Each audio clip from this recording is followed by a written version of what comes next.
Depuis 2015, l'autorité s'est vue confier de nouvelles missions en matière de régulation d'un certain nombre de professions juridiques. La loi pour la croissance, l'activité et l'égalité des chances économiques du 6 août 2015 réforme en profondeur 7 professions du droit. Jusqu'ici très verrouillées, elles sont entrées dans une dynamique de modernisation et d'ouverture aux jeunes générations.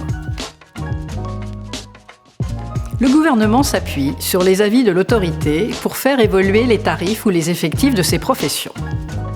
Quelles professions sont concernées par la réforme ? Au total, 7 professions sont concernées. Les notaires, les huissiers de justice, les administrateurs et mandataires judiciaires, les greffiers des tribunaux de commerce, les commissaires-priseurs judiciaires et enfin les avocats au Conseil d'État et à la Cour de cassation. Concrètement, que fait l'autorité ? Tous les 2 ans, l'autorité formule des recommandations pour faire évoluer le tarif de ces professions. L'idée est de proposer au gouvernement une méthodologie qui tient davantage compte des coûts réellement supportés par ces professionnels.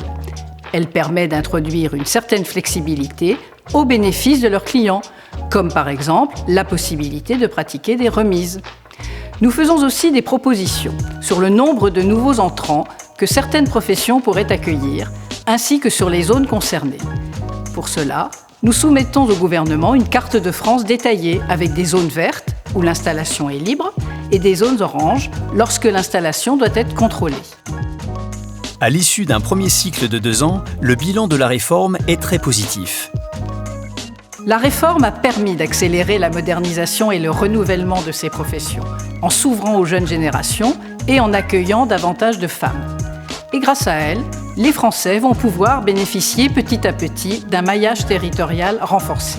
La réforme des professions réglementées, un moyen d'ouvrir de nouvelles perspectives pour préparer demain.